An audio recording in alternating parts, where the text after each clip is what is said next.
been a delay in jury selection in the trial of Sean Diddy Combs. The judge postponing the last phase of the process until Monday. He sent somebody through somebody else to try to get in contact with me, telling me enough is enough. So literally just leaving the federal courthouse, lots happened today. The big thing is there is still no jury. Okay, y'all, it's getting scarier by the minute. The courtroom circus surrounding Diddy just took a terrifying turn, and girl, you will not believe what's going down. Witnesses are suddenly vanishing into thin air. Jurors are literally quitting out of fear, and get this, Diddy is now suing his own ex-bodyguard for what? For exposing the infamous FreakOFF tapes. Yes, honey, the same tapes we've been whispering about for months. And just when we thought things couldn't get crazier, Cassie is preparing to take the stand this week, but rumor has it she might actually need witness protection. Like, what is happening? Where on earth is witness number 3? Why are jurors too scared to speak against this man? Oh, best believe we're diving all the way in. The selection of a jury in the Sean Diddy Combs case almost complete. Prosecutors are preparing for opening arguments on Monday, but they admit there's a snag. One of their key witnesses against the rapper appears to have gone missing. This comes as we learn that Combs' ex-girlfriend, who was seen on video being assaulted by the rapper, is pregnant. Here's Les Trent. Is a key witness in the Sean Diddy Combs trial backing out? Victim number 3, as she's called, was set to testify against the music mogul. The name of victim number 3 was going to be revealed when she took the stand, but the woman has apparently gone missing, and prosecutors say they've been unable to reach her. People just get nervous, and this person could just be nervous and just has had second thoughts. If the prosecutor can't find this witness, how might it affect the case? Look, I don't think it's going to have a tremendous effect. The prosecution is going to call a number of alleged victims. So look, this is just one less. Someone else is also getting cold feet. A juror sent an email to the judge asking to be removed from the panel for issues of personal well-being. So prosecutors just dropped a bombshell in court. Victim number 3, gone, completely unaccounted for. And the whispers are growing louder that Diddy might have something to do with it. Listen, this isn't out of character. Diddy has a long history of coming hard for anyone brave enough to speak against him. And even behind bars, he doesn't stop. Word is Diddy's been actively trying to get to witnesses, contacting, intimidating, threatening. That's not defense, that's desperation. Well, I mean, on the surface, if the prosecutor's claims are true, this seems like pretty much textbook witness tampering, right? I mean, it appears to be an effort to either, in some cases, intimidate witnesses from testifying against him, or there have been other reports of sort of inducing people to make statements in his defense. There was some allegation that in one instance this was a statement that he, in essence, dictated or drafted with a woman who made a statement that was attempting to rebut one of the accusers, I believe, in a civil case against him. I mean, witness tampering is bad. The things that Sean Combs is accused of are terrible. He pleads his innocence. The justice system will presumably work its way through. It is likely that there is some underlying truth to at least some of the allegations. There might be a lot of underlying truth to a lot of the allegations. There's probably some bandwagoning going on. We spoke to an attorney who's for one of the victims, alleged victims of Diddy a few weeks ago. I believe Amber Nomiki and I did. And they said they had calls, they had information, they had people, hundreds of them, come forward. They're not going to represent all of them. They're, which ones have evidence that can be compelling, what are the best cases to bring that. I also saw a story in the New York Post, this is from a week ago, about Diddy stuff that I wanted to read the headline of. Woman claims she saw minors dressed as Harajuku Barbies at Sean Diddy Combs' FreakOFF parties, what he was describing there to Conan so many years ago. Said these were sex-fueled parties with what she initially thought were little people dressed as Japanese Barbies. And she said, this is her talking to TMZ, are those midgets? And she actually thinks they were kids dressed up in sexy. Oh, gross. So again, that's just from someone who provided this information to TMZ for a documentary, but pretty disgusting It stuff. is. No, that's. And here's where it gets downright sinister. Records from the Metropolitan Detention Center, where Diddy's currently locked up, show that he's been making hundreds of calls, and not just casual chats. No, sis, these were calculated moves to pay off and scare off witnesses. In one absolutely wild incident, Diddy allegedly called a victim over 200 times, trying to buy their silence and twist their arm. The trick? He'd have his family call people and then merge the line with the victims, so there's no paper trail linking it directly to him. Clever? Yes. Illegal? Absolutely. Even Gene Deal, Diddy's ex-bodyguard, got a chilling message from Diddy, basically telling him, shut up, enough is enough. But Gene, he's not backing down, not now. And you right about Diddy's phone being tapped, because news came out that his former bandmate from Dirty Money, she called the other group member Dunn 58 times trying to get her to stop the lawsuit against Diddy. She ain't the only one he was trying to get in contact with. You understand? He sent somebody through somebody else to try to get in contact with me, telling me enough is enough. Oh, okay. You tell Big Mama that enough is enough. You can't tell Wolf Mama enough is enough. You tell D Ferg Mama enough is enough. You understand? You tell all those people who supported you and they survivors, enough is enough. You didn't tell me about this. So he tried to get somebody to reach out to you? Now I got a phone call from Kirk Burrows. And Kirk Burrows, and I ain't gonna even give this guy no play. Not Kirk Burrows, but one of the Puff dudes that I know that's real close to him said, Kirk told me, yo, he wanna reach out to you, Gene. He wanna speak to you. I said, speak to me for what? What do you want to speak to me for? If he's trying to speak to me, it's for Puff. Point blank. I know the dude. I know how close he is to Puff. He's been with Puff from day one. So he ain't got nothing to say to me, bro. But Kirk Burrows did say to me that the dude said enough is enough. When do it becomes enough? This is relayed to me by Kirk Burrows. This guy is like this with Diddy. You seen him on Drink Champs with him. You see him walking the streets in Miami with him, the whole 9 yards. So I'm saying to him, what does he want to talk to me for? He ain't got nothing to say to me. He said, yo, Gene, he said enough is enough. You know what I'm saying? Enough is enough to what? And I told Kirk Burrows, I said, yo, if he I said, he don't want to talk to me for himself. He want to talk to me for Diddy. And I ain't got nothing to say to him. He ain't said enough is enough to Wolf Mother when he cursed her out and told her all kinds of shit. Did he say enough to Big's mother? What do you mean enough is enough? And that's how that conversation went. How did you feel about it after you were done? I felt that, like, cause they must have got at Kirk Burrows. Cause Kirk called me with the bullshit. Yo, you gotta fix that. You know this, man. God, excuse me. Listen here, bro. I don't care nothing about none of these industry cats and what they do and how they do it. That's their business. You understand? I don't tell a man how to screw his wife and how to spend his money. You don't tell me what I gotta do with my time. Point blank. Do you feel like at some point Diddy could try to come after you or do something, being that he's went after a lot of people, he's did a lot of stuff, as you know about. Cam, let me tell you something, man. If I worried about what somebody would do for me, I wouldn't be the man that I am. Gene Deal, y'all, he saw everything. He watched the abuse unfold up close and personal. And the breaking point, when Diddy allegedly tried to drug his own girlfriend. That's when Gene said enough. He tried to stop him. But Diddy? He didn't give a damn. This wasn't just toxic behavior. This was dangerous, deliberate, calculated abuse. And Gene, he's not letting it slide anymore. A couple parties I seen and I knew that they were spiking drinks. My girl was at the New Year's party, right? I'm at the front door. I gotta make sure everybody got their passes and everything like that. So then my girl and her girlfriend is in the party. So they get bottles of champagne. You know what I'm saying? And I'm looking for them. After everybody comes, they close the door. So I'm going knocking in doors, looking at people. I'm looking for my kid's mother now.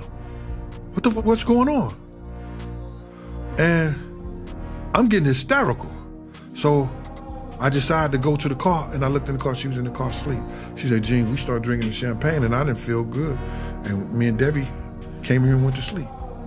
And my whole thing about it is that Puff wasn't right what he did to people around us, man. He wasn't right what he did to people around us. Him being hard-headed, not listening, and not telling the truth and constantly lying cost a lot of people their lives, man. It cost a lot of people their lives. I want him to understand. When I told him, if we don't do something to these doors, people gonna die tonight. And forget, and I wanna say F what other people say, everybody know I told him that. Our whole crew know I told him that. From Slick to Nord, Bunny, Big Boy, Eddie, all the people that was with us that night, know I told them that. 9 people end up dead. Now, let me tell you why Gene is the only one talking. Because Diddy forced everyone else to sign NDAs. Every single person who partied at those notorious FreakOFF parties gagged by paperwork. But Gene, he didn't sign a thing. So now he's spilling every dark, twisted secret. According to him, women who worked for Bad Boy Entertainment weren't just assistants. They were being pimped out to other music execs. Yeah. Let that sink in. It wasn't just about music. It was power. It was control. Right, and I know you ain't signed it. I know you ain't signed an NDA, clearly. But did he make his artists sign NDAs and people that work for him? Well, a lot of these rappers, a lot of these industry people, anybody who does business nowadays with the internet, they have NDAs, non-disclosure. That means that if you work for them, you around them, you can't disclose any of the information about them. It's the same thing that he gave to all his artists when he gave them their publishing back. I'm gonna give y'all publishing, but y'all can't talk about Janice Combs, Justin Combs, Sony, Bad Boy, or anything that happened. Y'all can't talk about none of that. But there's some artists that didn't say anything, that didn't sign it, and they able to talk about anything they want to. So what's his play now? Violences, intimidation, anything to keep the truth buried. But guess what? There are bigger names in this than just Diddy. And if he falls, he's taking a whole lot of industry giants down with him. Apparently, jurors were handed a list of celebrities, and some of these names weren't even mentioned in the original lawsuit. Oh yeah, honey, the prosecution is just getting warmed up. Here's why Michael B. Jordan, Kanye West, and more celebrities were name-dropped at Sean Diddy Combs' trial. As jury selection in the mogul's sex trafficking trial got underway May 5th in New York, NBC News reports prospective jurors were shown a list of more than 100 names of people and places that may be referenced during the trial, including actors Michael B. Jordan, Mike Myers, and rapper Kanye West. While the aforementioned celebrities are not implicated in the case, the potential jurors were asked whether they knew any of the names listed and whether it would impact their ability to be impartial, per the outlet. Attorneys did not share an explanation for the list. The names of women who have taken legal action against Combs were also on the list, including his ex-girlfriend Cassie Ventura, whose November 2023 sexual abuse lawsuit against the rapper was settled one day after it was filed. Danity Kane alum Dawn Richard, who accused Combs of sexual assault in a lawsuit filed in September, was also listed. Combs has denied any wrongdoing in both cases. The candidates are being asked about their own connections to or impressions of an array of celebrities, and with no explanation why, at least not yet. The parlor games have begun, my friends. Everybody is trying to connect the dots between the shiny, famous names and the beleaguered rap star Diddy and the charges. Just today, the name Robert Downey Jr. came up in court. When a prospective juror said that he knew a Robert Downey in high school, it was kind of funny. But Robert Downey, the actor, and Diddy apparently do know each other and have been seen together in public. But Robert Downey Jr. reportedly never attended Diddy's parties. So if he does figure into this trial somehow, it's going to be a lot of news to a lot of us. Mike Myers, another favorite Canadian, favorite actor, favorite comedian. He is on the jury question list as well. And that too is a tongue-wagging mystery. Some of Diddy's old friends are already ghosting him, fading into the shadows because they know what's about to come out. The public backlash? Word on the street is Diddy was offered a plea deal if he snitched on his collaborators. But if you think Diddy's loyal, you're dead wrong. He's not just protecting himself. He's fighting to shield the empire built on pain, silence, and fear. Big breaking news tonight, and for the first time in the history of New York City, a sitting mayor has been indicted for crimes. ABC News reporting that Mayor Eric Adams has been indicted by a federal grand jury. We do not know yet the exact charges. Federal authorities have been investigating Adams and members of his staff, issuing subpoenas for documents and cell phones. Several members of administration have resigned, some of them also friends of Mayor Adams. Again, Eric Adams, the 110th mayor of New York, has been indicted by a federal grand jury. We'll have the latest online and tonight on Eyewitness News at 11. This was a shock to many in the religious community. Bishop Diddy Jakes has been a spiritual advisor to presidents and a religious voice to thousands. Now he says it's time to pass the baton to a new generation.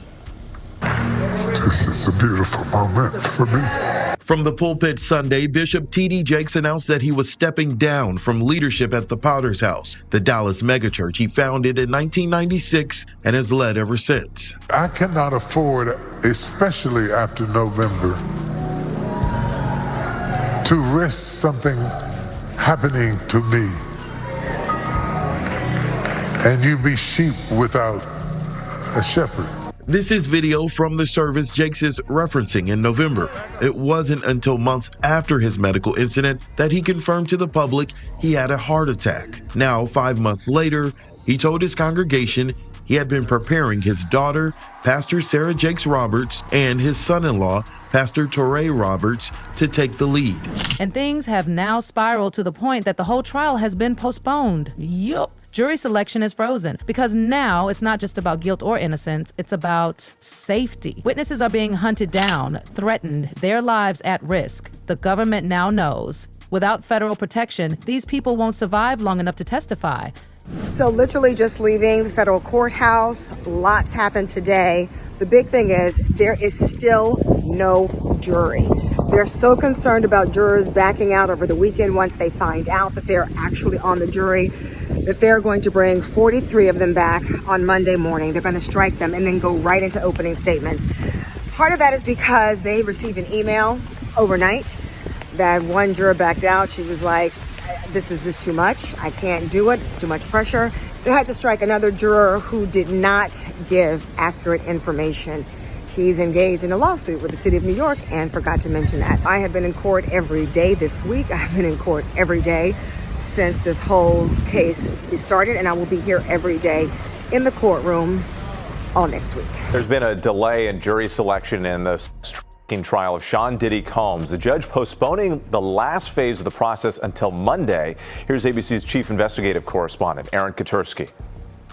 This morning, Sean Combs is preparing to stand trial on sex crimes charges that could send him to prison for decades. The 12 people who will decide whether he's guilty are expected to be seated first thing Monday after lawyers make cuts from a pool of more than 40 prospective jurors. The judge initially wanted to do that on Friday, but changed his mind out of fear that jurors, if they had the weekend to think about it, would get cold feet. Once the jury is sworn, attorneys will deliver opening statements and the first witnesses will testify. Among them, Combs' ex-girlfriend Cassie Ventura, one of the women federal prosecutors say was coerced into drugged-up sex marathons known as FreakOFFs. And here's another bombshell. More leaked calls from the prison. They show Diddy trying to buy his way out again. Even Jay-Z's name is caught up in the drama. Apparently, when he was named in a rap lawsuit connected to Diddy's situation, a victim was offered $10,000, 0 cents, to back off. And what happened? She did. Gone. Silent. Disappeared. No coincidence. Because at this point, victims and jurors are either going missing or suddenly backing out last minute. That's not nerves. That's fear. Sean Diddy Combs is facing new accusations tonight of attempting to pay off witnesses in his sex trafficking case, even while behind bars in Brooklyn. Prosecutors filed papers overnight saying a jail sweep uncovered evidence. Combs recently paid off an unnamed witness who had posted a statement to Instagram in what prosecutors say was an effort to try and taint the potential jury pool. The filing also accuses Combs of using phone accounts for at least 8 other inmates. Combs' legal team continues to ask the judge to give him a bail option, but prosecutors are again arguing bail should be denied. With having $75 million at his disposal, isn't that by nature the exact thing that they're worried about? If you have this much money that you could make this thing, you could probably make people disappear if you really opted to. See, this is the thing. That'll just make more trouble. Why would he make more trouble now? He done already bought off and paid off everybody he possibly could. Have you looked at the indictment? Like, he called some witnesses up to 54 times. Yeah, 200 and how many Angel? 200 something people he tried to reach out to. Like, what are you running, a telethon or a telemarketing agency? Telemarketers don't make that many calls in one day. Or sometimes not even in a week, all depending on you was on that. You down for Diddy? What happens with exposures? You make yourself vulnerable to all kinds of attacks, seen and unseen. What happened to my friend? When he passed away, there was $250,000 on my head and $150,000 on his. But what if I had decided to go back with my head held low and said, Sean, I'm willing to play the game, and then found a way to get inside of him and move him around? Now get ready for the most insulting twist of all, Diddy's new legal strategy. He's flipping the script. His lawyers are now claiming that Cassie was the abusive one, that he was only defending himself. Can you believe the audacity? Like we didn't all see that brutal footage of Diddy attacking her in the hallway. This man is trying to gaslight the entire world. But the evidence, it's too loud to ignore. All right, now let's get into what's going on with this Diddy trial, because there are some new things coming out as they're in the courtroom. And one thing that Diddy's defense team is leaning in on is saying that, yes, Diddy was abusive toward his ex Cassie, but they're also saying that she was no angel and allegedly got violent with him as well. It's day 4 of the Diddy trial, and the prosecutor and Diddy's attorney had a very interesting exchange with the judge. It kicked off with Johnson telling the judge that the victim one, who they believe is Cassie, will not be cross-examined about certain medical issues. But that's when Diddy's attorney said the defense is going to take the position there was a mutual violence in their relationship, hitting on both sides, DV, domestic violence. He said, we are absolutely going to admit to domestic violence, but at what point does it become coercive? And that's when the judge clarified, saying, you're arguing that they are just violent. And he said, right, we are saying that it's relevant. They also said they're submitting a letter to the court on the topic, and they're going to offer 2 cell phone videos and the corrected CNN footage of that infamous tape where you saw Diddy beating Cassie up at the Intercontinental Hotel in LA. If you recall, Diddy's team have been saying that tape was doctored. There was more to it. And so I guess they have the full video they are claiming that they're planning to bring up in court. So we'll see what happens. As legal battles continue to mount for music mogul Sean Diddy Combs, his attorneys have pushed back against abuse allegations made by singer Cassie Ventura by claiming she too engaged in violent behavior during their relationship. In newly surfaced legal responses, Diddy's team argues that the narrative of him being the sole aggressor is one-sided, and they intend to present evidence suggesting mutual volatility. The claims come amid growing scrutiny over Diddy's past conduct, including federal investigations and multiple lawsuits. Before that sham of a defense, Diddy's team tried another excuse, drugs and alcohol, saying he wasn't in the right state of mind and shouldn't be held responsible for what he did. Like, Really? That's your defense? Oops, I was too high to know I was committing abuse? Sir, be for real. According to Diddy's defense, what he's saying is that his mental capacity to commit the crimes while he was wasted is part of why he's saying, he should not be charged in these crimes. He even has a doctor who is lined up to testify. Now, prosecutors have filed their opposition to this line of testimony. Basically, they're saying he has a mental condition bearing on the issue of guilt. So I don't know what he's trying to pull here. Right. But which crime is he saying he did? I guess what he's saying is the effects of the drugs and alcohol on his memory and cognitive function. They're saying his defense is trying to say because of that, he shouldn't be held liable for what happened. So I don't know. This should be interesting to see how this plays out. Prosecutors also want to block testimony of a forensic video expert that says that video was basically altered. That's what Diddy Which was video? into. The Cassie With video? Cassie, yes. Yes. All these excuses, lies on top of lies, and now his own legal team sees the writing on the wall. After 20 years working with him, Diddy's law firm dropped him just like that because they know what we all know. This man is guilty, and there's no winning this case. Diddy Combs' legal team is getting a little smaller. As the rap mogul's defense team prepares for his May trial on sex trafficking charges, his attorney Anthony Rico respectfully but regrettably requested to be dismissed from his role, according to documents obtained by NBC News. Rico, who is one of 6 attorneys on the case, requested in the February 21st filing to withdraw as representation because, quote, under no circumstances can I continue to effectively serve as counsel for Sean Combs, consistent with the ABA standards for criminal justice. The motion continues, quote, while I'm aware that the local rule requires that an application for withdrawal of counsel is supported and granted only upon a showing by affidavit or otherwise of satisfactory reasons for withdrawal, there are sufficient reasons related to the protections afforded by the attorney-client privilege for brevity in my application for withdrawal as counsel in this case. So the high-powered law firm of Grubman, Shire, Masalis, and Sachs has dropped Combs as a client. Now, this is the firm of Alan Grubman, who is a very prominent entertainment lawyer that represents some very big names. The Weeknd, Madonna, Chris Brown, Paul Simon, Usher, Bruce Springsteen. In fact, by the way, Alan Grubman was inducted into the Rock and Roll Hall of Fame. He actually helped found that back in the 1980s. So it gives you an idea about how big of a powerhouse this firm is.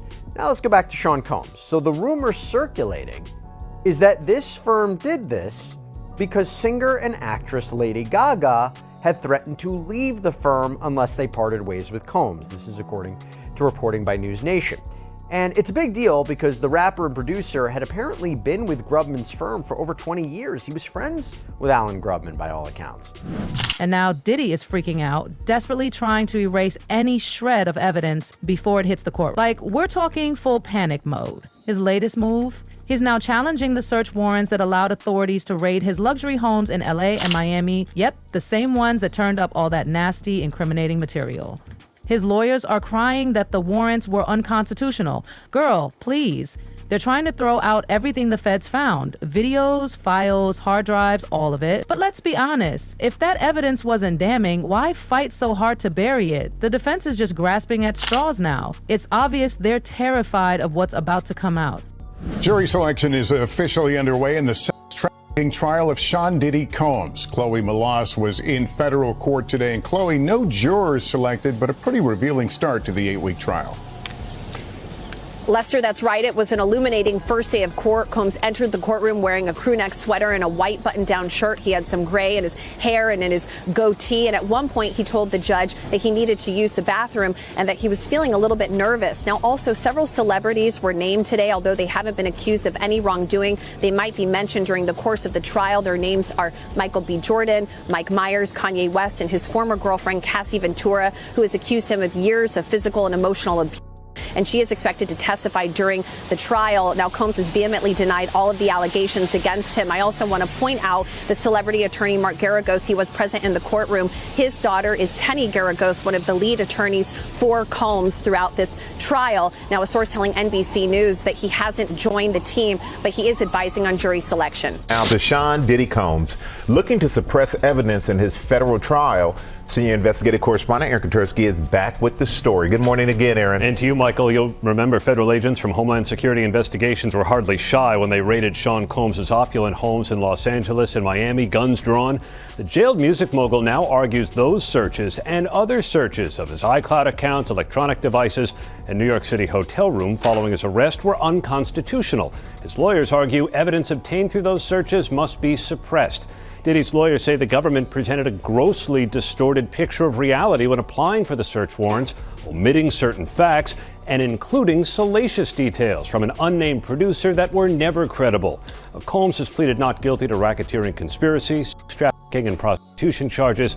The defense is also arguing here his ex-girlfriend, Cassie Ventura, was a willing participant in drug-fueled sex performances called FreakOffs, not coerced as prosecutors allege. This latest challenge to his case comes 3 months before trial, and as Combs loses one of his attorneys, Anthony Rico says under no circumstances can he continue to represent Combs. He offered no details about that decision, Robin. Okay. All right. Thanks to you, Aaron.